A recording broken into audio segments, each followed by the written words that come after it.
प्रिय दोस्तों, आज हम आपको एक कथा का श्रवण कराने जा रहे हैं जो सुनने मात्र से आपके जीवन में सुख संपत्ति और धन की वर्षा होगी, कभी भी नहीं होगा शनि देव का प्रकोप। तो चलिए कथा को प्रारंभ करते हैं। एक समय स्वर्ग लोक में इस बात पर विवाद छिड़ गया कि 9 ग्रहों में से सबसे बड़ा कौन है। ये विवाद इतना आगे चला गया कि यह एक युद्ध की स्थिति बन गई। इस बात के निष्कर्ष पर पहुंचने के लिए सभी देवता देवराज इंद्र के पास पहुंच गए।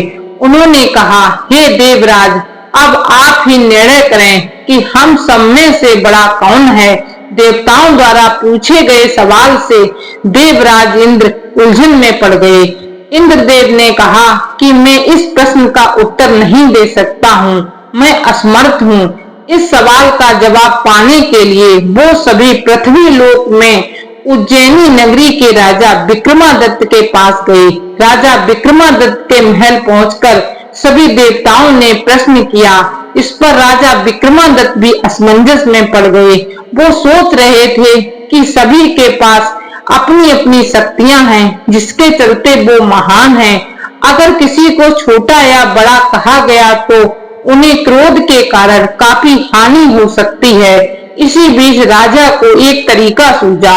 उन्होंने 9 तरह की धातु बनवाई, जिसमें स्वर्ण, रजत, कांसा, ताम्र, सीसा, रांगा, जस्ता, अभ्रक व लोहे शामिल थे। राजा ने सभी धातुओं को एक एक आसन के पीछे रख दिया। इसके बाद उन्होंने सभी देवताओं को सिंहासन पर बैठने के लिए कहा। धातुओं के गुणों के अनुसार सभी आसनों को एक दूसरे के पीछे रखवाकर उन्होंने देवताओं को अपने अपने सिंहासन पर बैठने को कहा। जब सभी देवताओं ने अपना अपना आसन ग्रहण कर लिया, तब राजा विक्रमादित्य ने कहा, इस बात का निर्णय हो चुका है। जो सबसे पहले सिंहासन पर बैठा है वही बड़ा है। यह देखकर शनि देवता बहुत नाराज हुए। उन्होंने कहा, राजा विक्रमादित्य, यह मेरा अपमान है। तुमने मुझे सबसे पीछे बैठाया है। मैं तुम्हारा विनाश कर दूंगा। तुम मेरी शक्तियों को नहीं जानते हो। शनि देव ने कहा, एक राशि पर सूर्य 1 महीने, चंद्रमा 2.25 दिन, मंगल 1.5 महीने, बुध और शुक्र 1 महीने, बृहस्पति 13 महीने रहते हैं, लेकिन मैं किसी भी राशि पर 7.5 वर्ष रहता हूँ। मैंने अपने प्रकोप से बड़े बड़े देवताओं को पीड़ित किया है। वो मेरा ही प्रकोप था कि राम को वन में जाकर रहना पड़ा, क्योंकि उन पर 7.5 थी। रावण की मृत्यु भी इसी कारण हुई। अब तू भी मेरे प्रकोप से नहीं बच पाएगा। शनि देव ने बेहद क्रोध में वहां से विदा ली। वहीं बाकी के देवता खुशी खुशी वहां से चले गए। इसके बाद सब कुछ सामान्य ही चलता रहा। राजा विक्रमादित्य पहले की तरह ही न्याय करते रहे।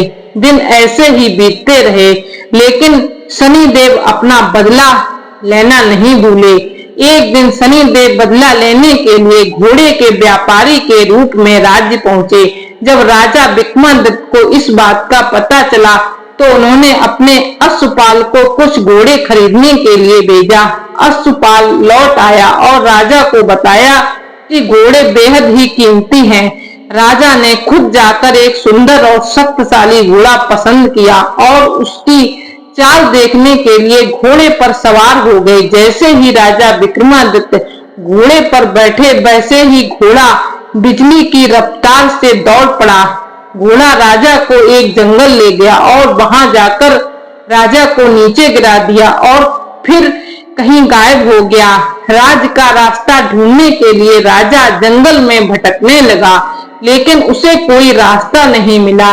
कुछ समय बाद उसे एक चरवाहा मिला। भूख प्यास से परेशान उस राजा ने चरवाहे से पानी मांगा। चरवाहे ने उसे पानी दिया और राजा ने उसे अपनी एक अंगूठी दे दी। रास्ता पूछकर राजा जंगल से निकल गया और पास में ही मौजूद एक नगर में पहुंच गया।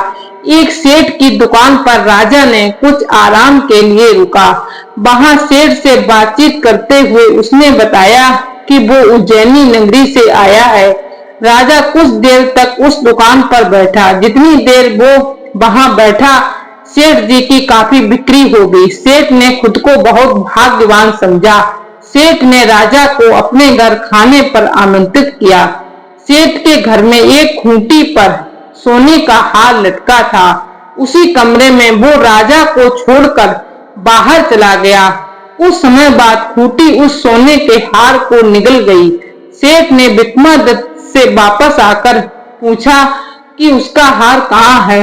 तब राजा ने उसे हार गायब होने की बात बताई। इस पर राजा ने क्रोधित होकर चोरी करने के अपराध में विक्रमादित्य के हाथ पांव काटने का आदेश दे दिया। राजा विक्रमादित्य के हाथ पांव काटकर उसे नगर की सड़क पर छोड़ दिया गया। सेठ ने क्रोधित होकर विक्रमादित्य के हाथ पैर कटवाने के आदेश दे दिए। उसे हाथ पैर कटवाकर सड़क पर छोड़ दिया गया। फिर कुछ समय बाद विक्रमादित्य को एक तेली अपने साथ ले गया। तेली ने उसे अपने कोल्हू पर बैठा दिया। वह पूरा दिन बैलों को आवाज देकर हाँकता था। विक्रमादित्य का जीवन इसी तरह यापन होता रहा। उस पर शनि की 7.5 थी, जिसके खत्म होने पर वर्षा ऋतु शुरू हो गई।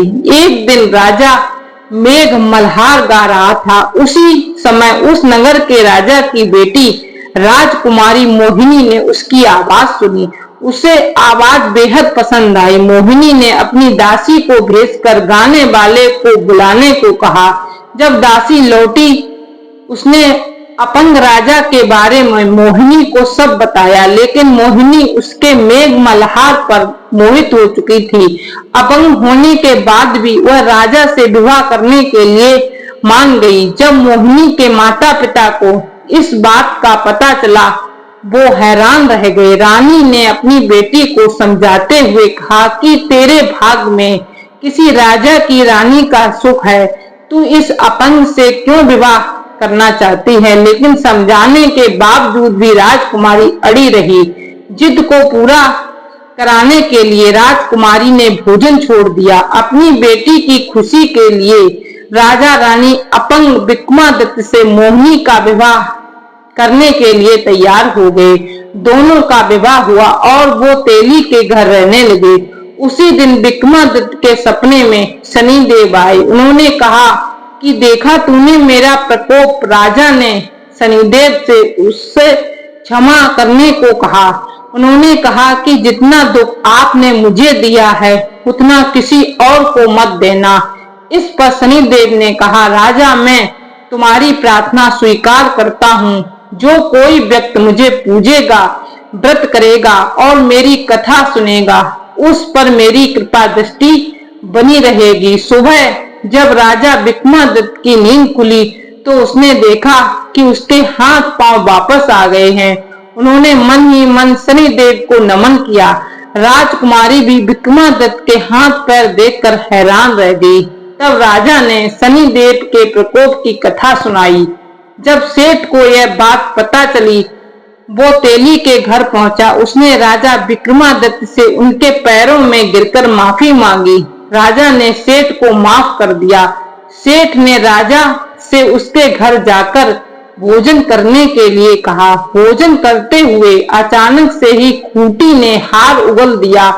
सेठ जी ने अपनी बेटी का विवाह भी राजा के साथ कर दिया। उन्होंने उसे स्वर्ण आभूषण धन आदि देकर राजा के साथ विदा कर दिया।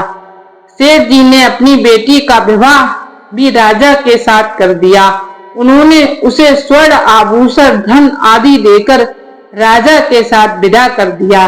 राजा विक्रमादित्य अपने दोनों पत्नियों यानी राजकुमारी मोहिनी और सेठ की बेटी के साथ अपने राज्य उज्जैनी पहुंचे। सभी ने उनका स्वागत किया। इसके बाद राजा विक्रमादित्य ने पूरे राज्य में घोषणा करते हुए कहा कि आज से शनि देव सब देवों में सर्वश्रेष्ठ माने जाएंगे। साथ ही शनि देव का व्रत करें और व्रत कथा जरूर सुने। यह देखकर शनि देव बहुत खुश हुए। व्रत करने और व्रत कथा सुनने से शनि देव की कृपा रहने लगी और लोग आनंद पूर्वक रहने लगे। दोस्तों, ये वीडियो आपको कैसा लगा कमेंट करके हमें जरूर बताएं। वीडियो पसंद आया हो तो लाइक करें और ऐसी ही और बहुत सारी जानकारी एवं कथाओं के लिए चैनल को सब्सक्राइब करें। धन्यवाद। आपका दिन शुभ हो।